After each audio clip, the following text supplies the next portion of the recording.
Okay, don't freak out, but yeah, I got a haircut. Also, it's looking a little Diego-ish, weird as it sounds. Anyway, I guess another, Netflix reference aside. Hey everybody, this is Retrokid Reviews if I was in the Hellfire Club.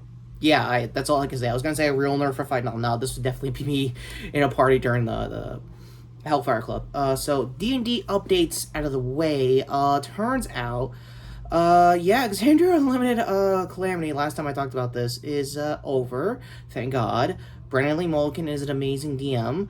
Never thought I'd say that, but I have not sat through any of his Dimension 20 stuff and most of the collaborations he does on College Humor, and he's that funny. I don't know how, but he's that funny. Screw the background noise in my neighborhood aside. How are you like this? Who hurt you, Brandon? Seriously. Mispronouncing probably his name aside, go check out, I think probably the only campaign I'm actually following through was his New York, I guess, Forever Sleep kind of campaign that he did for Dimension 20. Really cool stuff. So, that all being said, with the obvious Hellfire merge out of the way, last up for D&D announcements, Campaign 3 is back up the ground. I think it just had its new episode dropped, like, last Thursday. So, with it being almost Thursday yet here on my channel aside, let's get to Stranger Things Season 4. Yeah, I waited this long to talk both volumes just because it was actually a very strong episode, and let alone season. Let's get the obvious cameos out of the way. Paul Reiser returned as the, Brenner guy that was trying to help out in between Levin's dad's situation as far as military stuff goes. Those subplots basically divulge somehow into a Black Ops Call of Duty kind of style campaign, which is actually pretty cool for those who are into it. There you go. On to the kids. Yeah, the biggest elephant in the room. Yeah, they're getting older. It's pretty obvious, even down to I think Caleb Mulligan, if I got your name right. Lucas, by the way, is amazing. He had a huge arc this season to basically get away from the group D&D wise to try to be, a basketball player and do some, like, obvious jock shit, because it's like he's like the only, like, POC kid in town that would probably get huge I guess notoriety if it kicked off. Steve report, long story short, Joe Curie is still killing it as Steve. Still got big babysitter dad energy, and you could definitely tell. For Max, on Sadie Sink's end, her character, holy shit, did she carry, like, a good third of the first volume of this season, and you can tell on the New York Billy episode, for those of you know. Well, you kind of know with that, Kate Bush scene, yeah, that one. For the rest of the crew, Natalie and Gaten are doing really good stuff on mostly the Hawkins side of things, on mostly from Gaten to Caleb, and even if I remember his name right, Finn's end. They're all trying to try to make Eddie their new DM in the group. Accelerated for Murder via the Upside Down did it. Kind of like the Devil didn't do it, but with the Stephen King approach, essentially. But yeah, speaking of Eddie himself, if I got his name correct, hopefully. I'll just save myself some padding time, sorry. He is Joseph Quinn. I think I last saw him in... Wow, Overlord. I really gotta give that movie a chance. Future retro review aside. He was a regular on Game of Thrones. Totally forgot. It's been a while. But yeah, he's in this show 4 seasons deep, like a random, like, I guess now guest character, because spoilers, obviously he got killed. I just forgot to do my lighting. Can you tell it's been a while since I've been on cam? Let alone with a haircut on cam. Anyway, yeah, so what's there to say about the new villain this time around, Vecna? For those who know the show at this point, they've had, like, very ethereal stuff, very monster-based, never really had a voice until probably around season 3 with Possessing Billy, but that was really it until this season, where Vecna was just basically a serial killer that was embraced by the Upside Down to do basically whatever he wanted. Essentially, he was mostly either, retcon-wise, either the father of, like, everything that's been going on throughout the show all along, or a mixture of that and 11 basically unleashing it by accident. Again, still in line what she technically did also throughout season 1. That also being said, there has been the biggest, I guess, retcon there also that was also trying to be a spin-off show, for those who remember season 2, yeah. This was like a scaled-down approach to it to see, and I guess beta test to try that out again, but in a big villain all along kind of idea, and for the Duffers, it paid in dividends because he's definitely getting overwise. Also, if I have time to find his actor, no. Last time I saw him, I think was in that Sweeney Todd movie. Again, retro trailer there, if you can even see him. Yeah, it's been a while. Yeah, a lot of Johnny Depp inspirations came on the come up this year. I guess you can tell trial was very obvious. Civil Suitcase!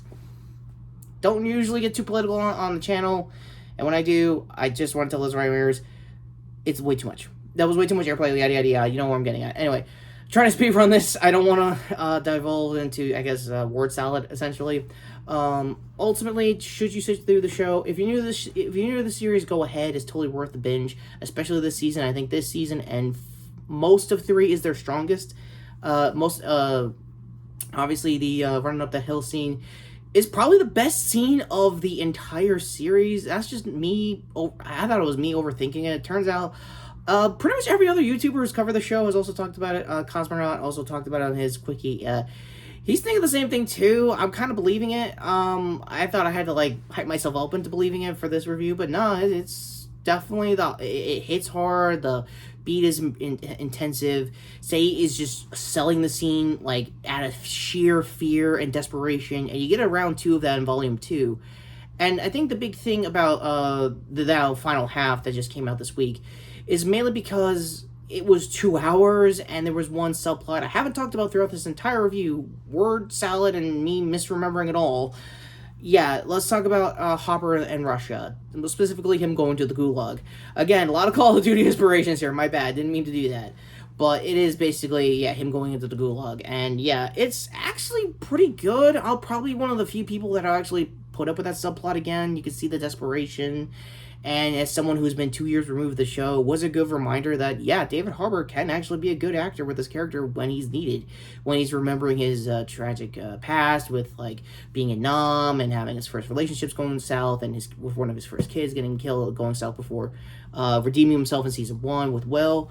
Another big thing I forgot to also mention, mostly California. Yeah, before most of the drama kicks off, it's lampshaded. If you remember last season, the kids got separated. Half went to California, the other half stayed at Hawkins. And I think the in-universe, or I guess not really real reason, is that, yeah, Joyce is getting tired of this shit and just doesn't want to be in Hawkins anymore.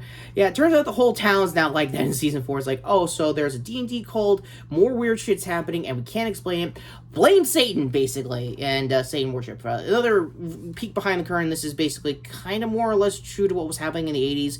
If you're a Dungeons & Dragons fan, please let me know in the comments down below. If you're around during the D&D panic that was happening throughout the late 80s, specifically 86, that's probably where it was.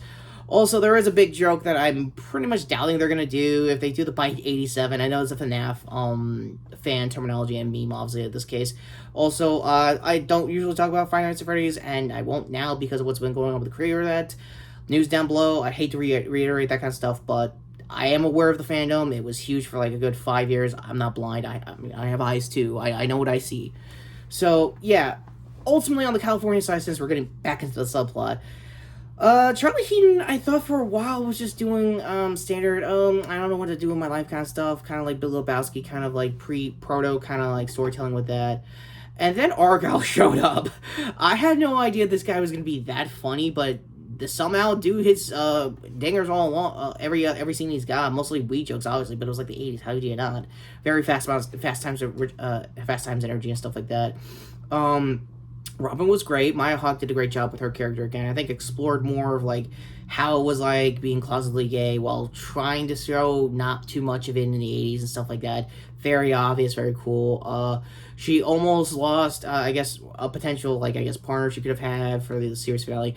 Rebounded at the end of Volume 2. I'm going to keep that non-spoilers in case y'all don't want to get spoiled and that stuff. But it's a nice little will they, won't they. I doubt it will happen, but would be pretty cool, honestly.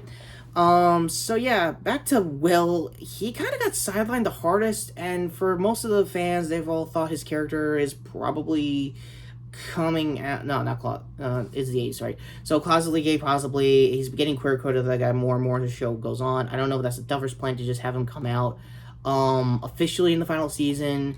One thing I think myself and most of both sides of this fan base will probably agree with, that Will needs to get a new haircut. Yeah, I know I change my hair and beard on a dime. If you're new to my channel, I do that all like often. And yeah, I would love to see if Noah Schnapp can pretty much negotiate like an '80s pompadour kind of perm, very like Kamar Black or Black Orexis, since we're talking like Toku in '80s at the time.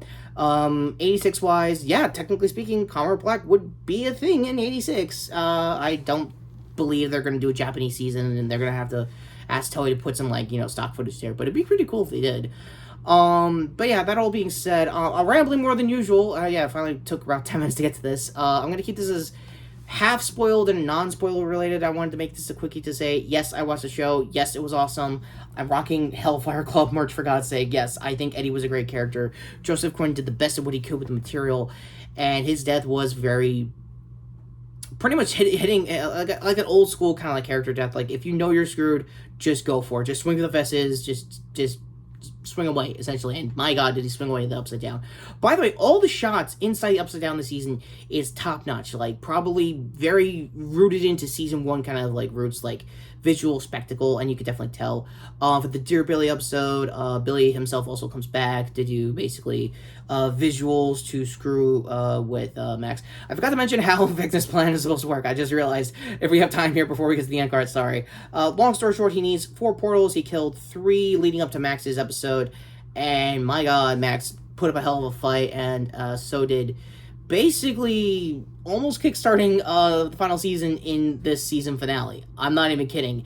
The sequence was really good. The whole town's gone to hell, and it's setting up a great stage for hopefully a final season. And I can't believe I said that Paul Reisner, of all people, is the voice of reason. For those who know that actor, especially in the Boys review I'm going to be doing as Jason later this week, he's usually the asshole. When the asshole in a character actor is telling you should do the thing the kids want you to do, yeah, that's not usually a good sign. But, yeah, stakes were as high as ever. The horror was really back into a season where Vecna was amazing. Like, the design, the costuming, everything. I want to leave one last thing, since we're talking Joseph Quinn and Vecna.